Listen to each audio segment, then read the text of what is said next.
It was a quiet evening at Neverland Ranch, the kind of silence that felt heavier than any stadium filled with screaming fans. Michael Jackson sat beside his three children, Prince, Paris, and Blanket. Their innocent eyes looked up at him, waiting, but this time, the king of pop wasn't about to teach them a dance move or tell a bedtime story. He was about to tell them something he had never told anyone, a truth he had carried alone for decades. "Fame isn't what it seems," he whispered, his voice barely above a breath. "And I'm going to tell you why, so you never have to learn it the way I did." What Michael revealed that night would change how his children saw the world forever. It was a confession of a man who had everything the world could offer, yet felt something terrifying lurking behind every applause, every camera flash, every headline. This is the story of that conversation, a moment of raw honesty between a father and his children, hidden from the world, until now. Before we begin, make sure to subscribe, like this video, and turn on notifications so you never miss our emotional stories about Michael Jackson. Neverland Ranch, 2007. The sun had set behind the rolling hills of Santa Ynez Valley, casting long shadows across the estate that had once been Michael Jackson's sanctuary from the world. Inside the main house, the lights were dimmed, and the only sound was the soft hum of the grandfather clock in the hallway. Michael sat in his favorite armchair, his slender fingers intertwined as he stared at the floor. His three children, Prince, 10 years old, Paris, 9, and Blanket, 5, were gathered on the carpet before him, their faces illuminated by the warm glow of a single lamp. They had just finished dinner, a healthy meal prepared under Michael's careful supervision. Michael Jackson was pretty strict about what his three children could and could not eat. Sweets and fast food were reserved for special occasions, and he really wanted to make sure his children ate healthy at all times. But tonight, something was different. Their father hadn't smiled once during the meal. His eyes carried a distant sadness, the kind that children recognize even when they don't understand it. "Daddy, are you okay?" Paris asked, her voice cutting through the silence like a bell. Michael looked up, and for a moment, his mask slipped, the performer vanished. What remained was simply a man, a father, carrying a burden he had never spoken of. He reached out and gently touched Paris's cheek. "I want to tell you something important," he said softly. "Something about my life, about what it really means to be famous." Prince shifted closer, sensing the gravity of the moment. Even little Blanket stopped fidgeting, his large eyes fixed on his father. Michael's children meant everything to him. As he once said, "It's hard to put in words, because they mean everything. The way you would explain how your children make you feel, they're the world for me. I wake up, and I'm ready for the day because of them." But tonight, Michael wasn't ready for the day. He was ready to finally share the darkness that had followed him since childhood, the truth about fame that he had protected them from, the same way he protected their faces from the paparazzi's cameras. "You know how people scream when they see Daddy?" Michael began, his voice gentle but heavy. "You know how they chase us, how they take pictures?" The children nodded. "They think that's what makes Daddy happy. They think the screaming, the lights, the music, they think that's what life is about." He paused, his eyes glistening. "But I'm going to tell you something that very few people in this world understand." He leaned forward, his voice dropping to barely a whisper. "Fame isn't what it seems. And there's a reason that scares me." The room fell into absolute silence. And in that moment, the king of pop was gone. In his place sat Michael Joseph Jackson, a man about to reveal his deepest fear to the only people in the world he trusted completely. Michael closed his eyes for a moment, as if reaching back through time to find the words that had been locked away for decades. When he opened them again, there was a rawness in his gaze that his children had never seen before. "When I was your age, Prince," he began, looking at his eldest son, "I was already on stage. I was already working. I was already famous." He spoke slowly, carefully, as if each word carried its own weight. "I remember being at Motown in Detroit. We were recording an album. I must have been about 9 or 10 years old." Michael recalled those early recording sessions. "I wanted so badly to play in the park across the street because the kids were playing baseball and football, but I had to record. I could see the park right across the street, but I had to go in the other building and work until late at night making the albums. I sat there looking at the kids with tears running down my face, and I would say, I am trapped, and I have to do this for the rest of my life. I'm under contract. But I wanted to go over there so bad it was killing me, just to meet a friend to say, hi. Paris's eyes widened. She had never imagined her father, the most famous man in the world, crying as a child, longing for something as simple as playing with other kids. You couldn't play? She asked, her voice trembling. Michael shook his head slowly. I couldn't do anything normal children did. I couldn't go to a regular school. I couldn't have friends my own age. I couldn't just be a kid. He gestured around the room at the toys, the books, the games scattered across the floor. That's why I let you have all of this. That's why I want you to play, to laugh, to be children. As Michael once explained in an interview, I'm letting them enjoy their childhood as much as possible. I really do. I let them go to the arcade and to the movies and do things. I think that comes naturally. I want them to get to do the things I didn't get to do. He elaborated. Yeah, I get pretty emotional when I see them having a wonderful time, when they're on a ride, and they're screaming, and they're happy, and they're running. Prince understood now why his father sometimes watched them with tears in his eyes when they played on the rides at Neverland. It wasn't just joy. It was something deeper. It was healing. But, Daddy, Blanket suddenly spoke up, his small voice piercing the heavy atmosphere. Everyone loves you. You're Michael Jackson.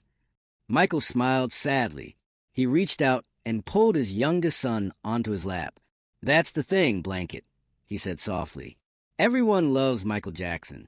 But do you know how many people truly know me? How many people see the real Michael? The question hung in the air like smoke. Michael had once confessed, Actually, I am one of the loneliest people on this earth. I cry sometimes because it hurts. It does. To be honest, I guess you could say that it hurts to be me. He had never said those words to his children. Not like this. But tonight, he needed them to understand not just who their father was to the world, but who he was beneath the sequin gloves and the iconic moves. Fame, Michael continued, is like a beautiful cage. From the outside, everyone wants to be inside it. They see the gold bars and think it's a palace. But when you're inside, you realize you can't get out. And the more famous you become, the smaller the cage gets. Paris reached out and took her father's hand. She was only 9, but in that moment, she understood something profound about the man who had given her life. The world saw a superstar. She was seeing her daddy, broken, vulnerable, and desperately trying to protect them from the same fate. The children waited, their breath held tight in their small chests. Michael's eyes drifted to the window, where the stars were beginning to appear in the California sky. You know, why have you wear the mask when we go out? He asked suddenly. Prince and Paris exchanged glances. They had always wondered. The veils, the scarves, the coverings that hid their faces from the world. They had accepted it as simply part of their unusual life. But they had never truly understood why. When Paris later spoke to Ellen DeGeneres, she admitted that she at first could not understand why she had to wear a mask. But as she got older, she realized that her iconic father was protecting her and her brothers. I don't want them to know what you look like, Michael explained. 'Cause the press they can be very mean. I don't want them to grow up psychologically crazy, cause of the evil things they can say to them. I want them to be normal. Paris leaned forward. What evil things, Daddy? Michael's jaw tightened.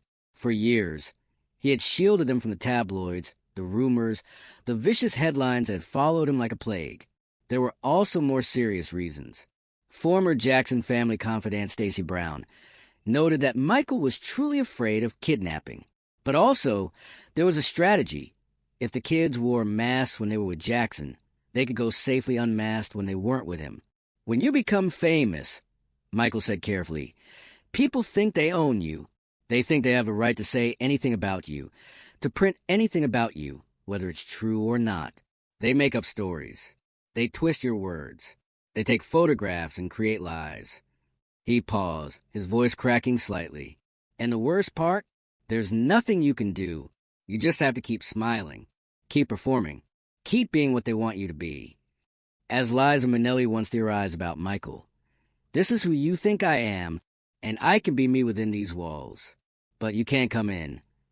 He's been hurt too much. I mean, they have said kind of rotten things about him. The person that we know is a rather regular guy. Believe it or not. Michael looked at each of his children in turn. I created a version of myself for the world. The gloves, the costumes, the moves, that's Michael Jackson. But in here, he placed his hand over his heart. I'm just Michael, just your daddy. And I'm terrified that one day, the world will try to take you away from me too. Prince's eyes filled with tears. We won't let them, Dad. Michael smiled. A real smile this time, not the practice one for cameras. I know, son, but that's why I'm telling you this. I need you to understand something that took me a lifetime to learn. He took a deep breath. Fame isn't freedom. It's the opposite. As Michael believed, success, fame, and fortune, they're all illusions. All there is that is real is the friendship that two can share. The children sat in stunned silence. Their father, the most celebrated entertainer in human history, was telling them that everything the world envied about his life was an illusion. But Michael wasn't finished. The hardest part was yet to come. The silence in the room was so profound that Paris could hear her own heartbeat. She watched her father's face, seeing something she had never noticed before, a deep, ancient sadness hidden behind those famous eyes. "Daddy," she whispered, "do you feel alone?" Michael's composure finally cracked. A single tear escaped down his cheek, and he didn't bother to wipe it away. "Yes, baby," he admitted, his voice barely audible. "I do." Michael had once confessed about his coping mechanisms. "I put a lot of mannequins in my room in the past. I still have mannequins in my room, because I used to be very lonely, painfully lonely, so lonely, you have no idea. I used to walk the streets looking for people to talk to. I'm talking about the height of one's career. Off the wall, bad, thriller, and people, I would walk up to them, strangers, and say, 'Will you be my friend?' They go, 'Oh my God, it's Michael Jackson.' That's not what I wanted."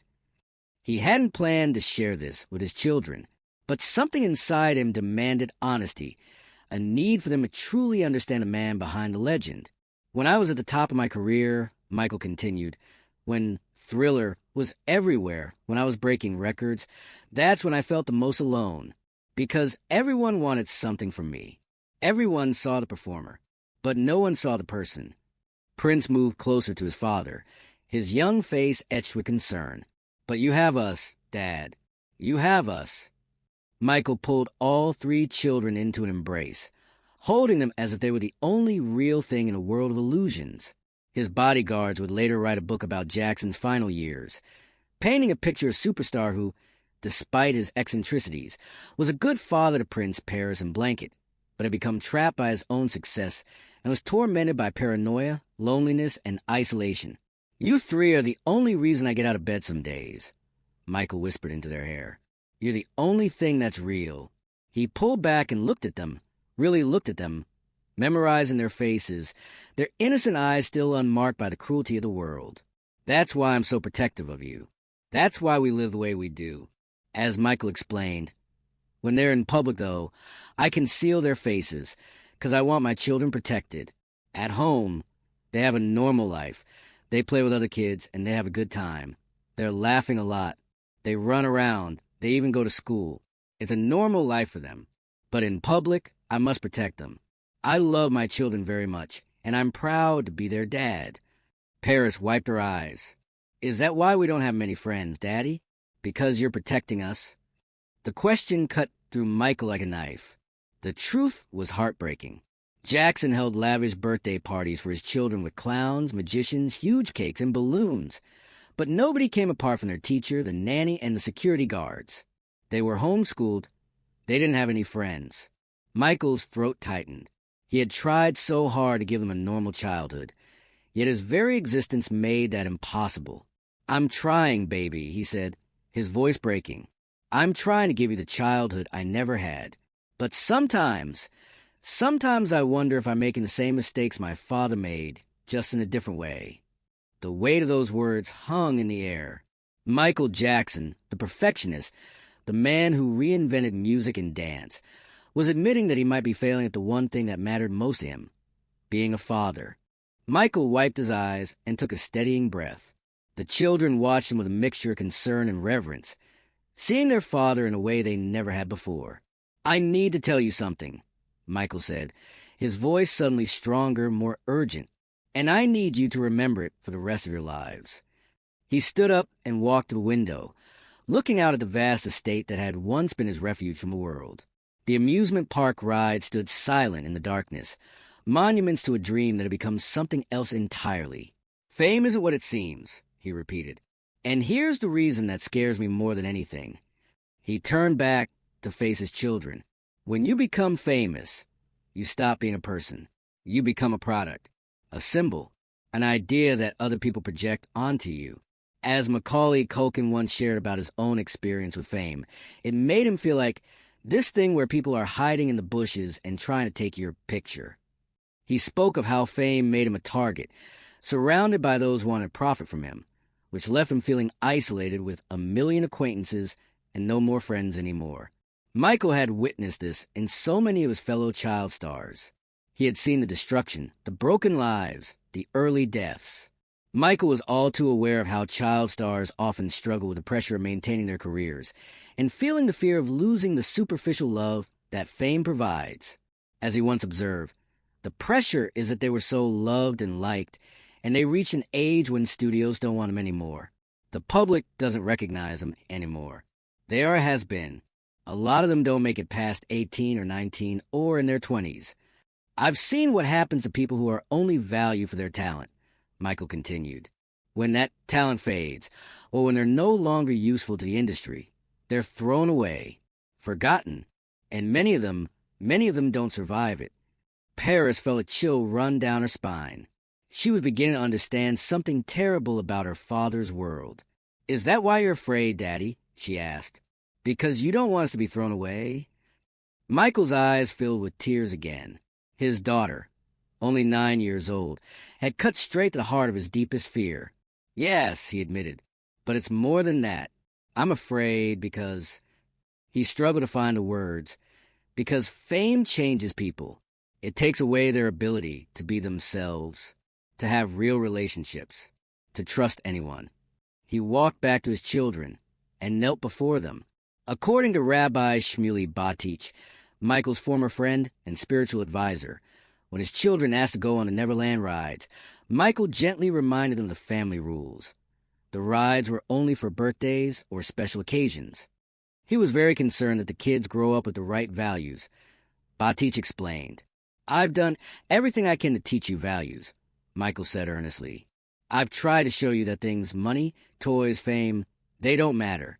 He was known for only keeping certain gifts his children received for birthdays and Christmases, and donating the rest to those children in need of toys. This way he taught his children about sharing and being charitable. Prince nodded solemnly. "We know, Dad. We understand." But did they? Michael wondered. Could anyone truly understand until they had lived it? "The world will try to pull you into this life," Michael warned. "Because you're my children. They'll want to turn you into products too. They'll offer you fame, money, attention, and it will feel good at first. It always does." He gripped their hands tightly. "But promise me something. Promise me that you'll never forget who you really are. Promise me that you'll protect your souls, even when the whole world is trying to buy them." The room had grown colder, or perhaps it only felt that way. Michael settled back into his chair. His children gathered close around him like small planets orbiting their sun. "There was a day," Michael began, his voice dropping to almost a whisper, "when I realized that I had lost something I could never get back." Prince leaned forward. "What day, Dad?"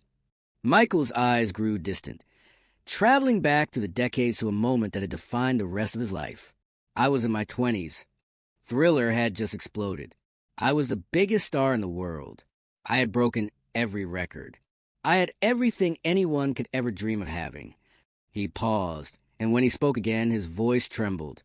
As Michael wrote in his autobiography, Moonwalk, "Many girls want to know what makes me tick, why I live the way I live or do the things I do. They want to rescue me from my loneliness. But they do it in such a way that they give me the impression they want to share my loneliness, which I wouldn't wish on anybody, because I believe I'm one of the loneliest people in the world. I was 21 years old, and I was so rich in some experiences while being poor in moments of true joy. I had millions of fans screaming my name, but I went home every night to an empty house. I had more money than I could ever spend, but I couldn't buy a single genuine friend. I had achieved everything society tells you will make you happy, and I was miserable. Paris's lower lip trembled. Why didn't you tell anyone? Who could I tell? Michael asked with a sad laugh. Everyone around me depended on my success for their livelihood. If I admitted I was unhappy, I was ungrateful. If I showed weakness, I was crazy. The world doesn't allow famous people to be human. He looked at Blanket, who was listening with the pure, unfiltered attention that only a child can give. That's the trap, Blanket.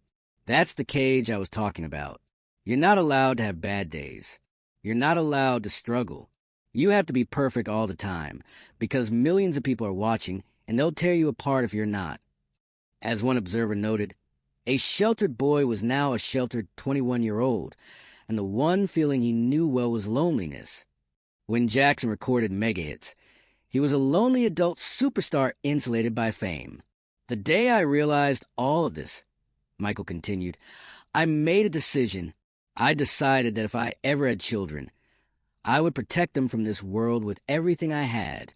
I would make sure they knew the difference between love and fame, between happiness and success. He pulled them closer. That's why we live the way we do. That's why I've created this world within these walls. Because out there, he gestured toward the window, out there, they'll try to consume you.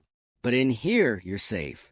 In here, you're just my children, not Michael Jackson's kids. Just Prince, Paris, and Blanket. Part of how Michael viewed his children was that he wanted them to be part of the private life as opposed to part of the other life that is out there, as those close to him explained. The children understood now, truly understood, why their father had built Neverland, why he created this isolated paradise, why he guarded them so fiercely. It wasn't eccentricity. It was love. The clock chimed midnight, but no one moved to suggest bedtime.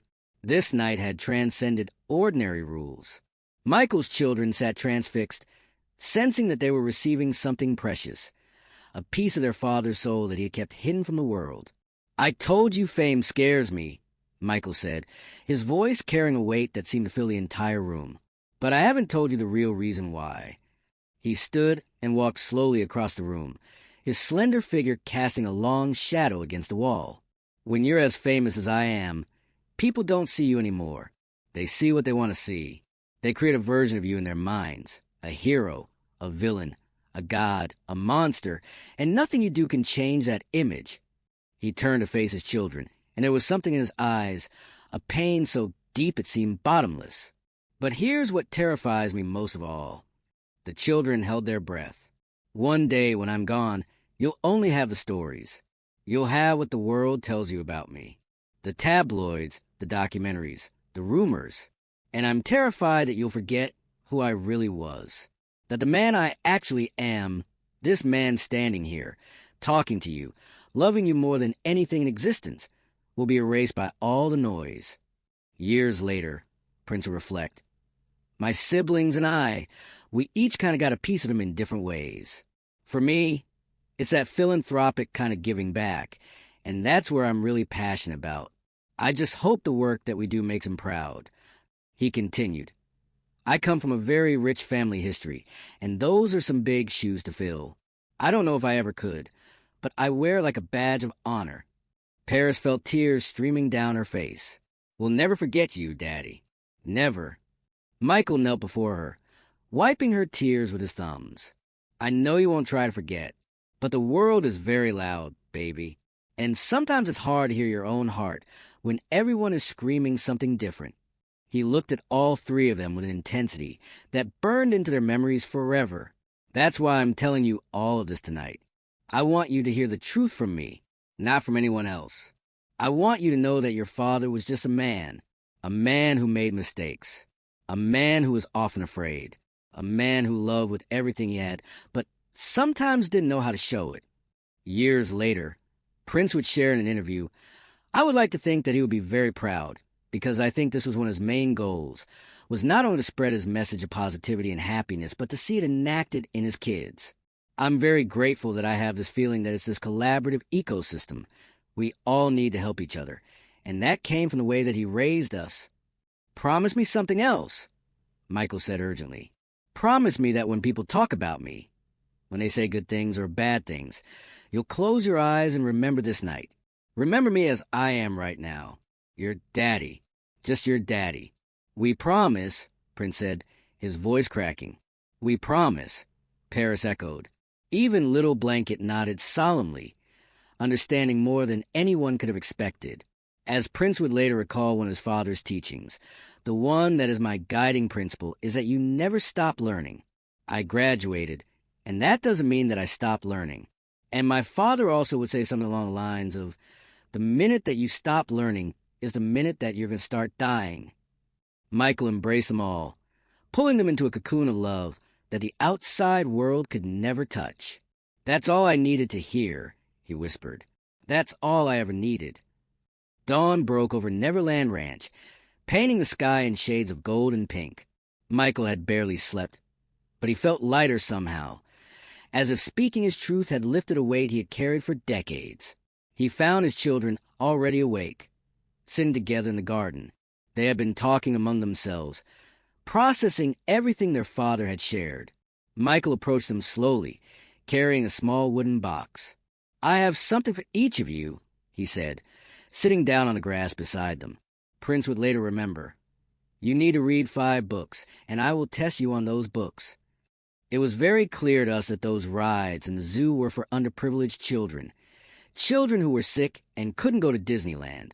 If we were good, and we did our homework, and we worked hard throughout the week, maybe we'd go on the weekends, but we had to earn it. The children watched as Michael opened the box. Inside were 3 small journals, each one bound in leather, each one bearing their name embossed in gold. "These are for you to write in," Michael explained. "Write down your thoughts, your dreams, your fears. Write down who you really are, not who the world tells you to be." He handed each child their journal. "And most importantly, write down your memories of me, the real memories, the laughs we shared, the games we played, the times I held you when you were scared. Write it all down, so that when the world gets too loud, you can open these pages and remember the truth." Paris clutched her journal to her chest. "I'll write in it every day, Daddy." "Me too," Prince added. Blanket simply held his journal tight. Too young to fully understand the gift he had received, but old enough to know it was precious. Blanket would later recall simpler memories of his father. He was normal and didn't like to show off. Some people do, but not all celebrities. He always said you should always be humble, because the best kinds of celebrities are the humble ones. Michael smiled, a genuine smile that reached his eyes. "Now," he said, standing up and brushing off his pants, "who want to go watch some cartoons?" The children laughed, the heavy atmosphere of the night dissolving into California's sunshine. This was the father they knew, the playful, loving, present father who made every day an adventure. As Michael himself described their daily life, "I get them breakfast, I change diapers. If they want to read, we do a lot of reading, we play hide and seek, we play blindfold, and I have a wonderful time with them." As they walked back toward the house, Paris reached up and took her father's hand. "Daddy," she said softly, "I'm glad you told us, even the scary parts." Michael squeezed her hand gently. "So am I, baby. So am I." Because more than anything, Michael wanted to be the best father in the world. The conversation from the night before would stay with the Jackson children forever. It would shape how they navigated their own lives, their own encounters with fame, their own struggles with the legacy of their legendary father. And in the years to come, when the world did get too loud, they would remember that night. They would remember their daddy, not the king of pop, but the man who sat them down and told them the truth. The phone call came at 2:26 p.m. Prince, Paris, and Blanket would never forget the moment their world collapsed. Their father was gone.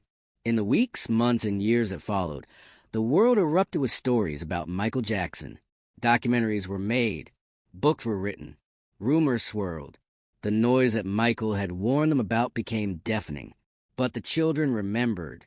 They remembered the night their father sat them down and opened his heart. They remembered the journals he had given them. They remembered his voice, his tears, his love. Paris dealt with tremendous trauma from growing up in the spotlight. I think a lot of it was not knowing who I was, being a young girl going through puberty, and probably a lot of my situation, and a lot of pressure, she later shared. It was really hard. The path wasn't easy. Paris struggled publicly with mental health challenges, fighting battles that mirrored her father's own lonely journey. But as she later shared, things have gotten better for her, and she's really grateful to still be alive. Prince channeled his father's philanthropic spirit. He founded the Heal Los Angeles charity to continue his father's Heal the World initiatives. And Blanket, now known as BG, chose a path of quiet dignity, staying largely out of the spotlight. In a rare interview, he shared, "That's what each of us want to do, make things that people enjoy but also benefit their lives." Each of them, in their own way, carried forward the lessons from that night at Neverland. Each of them protected the truth about their father against the noise of the world. Paris once addressed fans directly about her father. He actually didn't want us to even know when his birthday was because he didn't want us to throw a party. She defended his privacy even in death. "Please don't use a man you've never met as an excuse to abuse and harass his daughter, whom you've also never met." The journals Michael gave them that morning became sacred texts, personal record of the man behind the music, the father behind the fame. And whenever the world got too loud, whenever the tabloids shouted too many lies, whenever the burden of being Michael Jackson's children felt too heavy to bear, they would close their eyes and remember. They would remember their daddy sitting in that armchair, tears in his eyes, telling them the truth. Fame is what it seems. But what I.S. real is love. What I.S. real is family. What I.S. real is the moments we share with the people who truly know us. Michael Jackson understood this better than almost anyone who has ever lived. He paid the highest price for his fame, years of loneliness, endless scrutiny, the inability to simply be human. But in his children, he planted seeds of truth, seeds that continue to grow, decades after his departure. And perhaps that's the greatest legacy of all. Not the albums, not the records, not the legendary performances, but 3 children who know the difference between fame and love. 3 children who carry their father's truth in their hearts. 3 children who never forgot the night the king of pop became simply Daddy. If this story touched your heart, subscribe to the channel and share it with someone who loves Michael Jackson.